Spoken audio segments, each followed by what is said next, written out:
Pyongyang is sending up to 30,000 more troops to bolster Russian forces along the front lines. North Korea initially sent some 11,000 troops to Russian territory last year. Russia's getting yet more help from North Korea in its ongoing invasion of Ukraine. According to Ukrainian intelligence, officials say thousands of those North Korean fighters were either killed or wounded. 15,000 elite North Korean troops deployed to Russia's border, then vanished in 16 minutes. No official strike log. No broadcast. Just static and silence. How did Ukraine erase a fully armed force before dawn? This is the story of an intercepted secret and a 24-hour gamble that remapped the modern battlefield. What would you have done with those coordinates in your hands? Before we move on, I'd like to ask you a small favor. If you appreciate this content, please take a second to like this video and subscribe to the channel. Over 98% of you watch the videos without subscribing. It costs you nothing, but it makes a huge difference to us. So, did you click the subscribe button? Great. Thank you so much. Now, back to the video. It started as a faint pulse in the noise, an echo along the northern frontier that no one could name.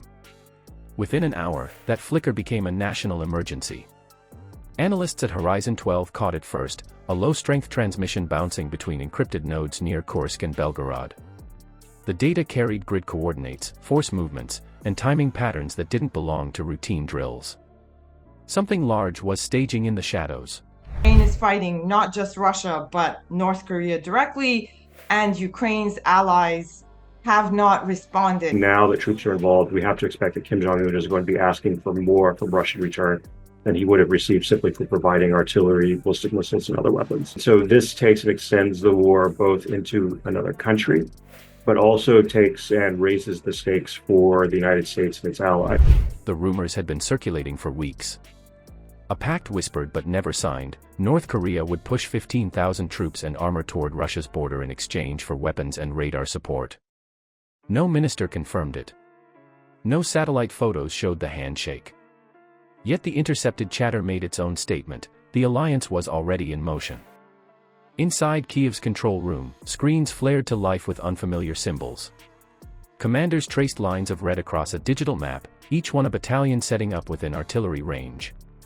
The room fell into the kind of quiet that follows disbelief. Waiting risked encirclement. Negotiation invited delay. Striking first meant owning the outcome. Every choice carried a body count. Horizon 12 verified the feed twice. The encryption matched patterns used by Russian defense channels, meaning the alliance wasn't speculation anymore, it was deployment. On one side of the border stood a billion-dollar shield of missiles and radar. On the other, Ukraine held a handful of signals, a few engineers, and an idea that could rewrite the exchange rate of war. From intercept to potential impact, the window was 24 hours. Every minute rewrote the odds. As dusk fell, technicians scavenged circuit boards from shattered drones, coded new flight paths, and welded frames under floodlights. West is not organized, West is weak, and Russia will be allowed to occupy Europe together with China. I don't want to be negative in this situation because I still believe that Trump is the president of the United States, the leader of the world. As well as it was done by George Bush during the collapse of Soviet Union, when he was cherishing and hugging Gorbachev and asking Ukrainians to keep Soviet Union alive. So this takes and extends the war both into another country, but also takes and raises the stakes for the United States and its allies. They named it Project Ghost Wings. By sunrise, hundreds of improvised UAVs stood ready on hidden roads, engines cold, transmitters silent. The next move would turn intercepted code into disappearance. Everyone expected a long border standoff, a grinding siege fought over weeks. Instead, the entire confrontation ended before most soldiers finished breakfast. Project Ghost Wings unfolded in silence, hundreds of handmade drones lifting off just before dawn, their engines tuned low, transmitters locked in sleep mode. From the ground, they blended into the early mist. From the air, they slipped past every known radar frequency. The first line went dark. 70 jamming drones opened a corridor of confusion, flooding enemy radar with ghost echoes. Systems calibrated to hunt hypersonic streaks couldn't process a sky filled with static. Their algorithms tripped over their own speed. Within 3 minutes, tracking screens froze, blue shifted to red, and a billion-dollar sensor grid went blind. The cheap swarm had swung first. Then came the hammer, about 150 kamikaze drones diving in sequence. Command posts, antenna towers, and power nodes vanished in the barrage. At 5:25 a.m., 15 R-360 Neptune missiles entered the fight, running low and fast at Mach 0.8. They struck what little infrastructure remained, a sprawling fuel depot, several ammunition bunkers, and a concrete barracks that took the full shockwave. Observers reported the fireball could be seen from 30 kilometers away.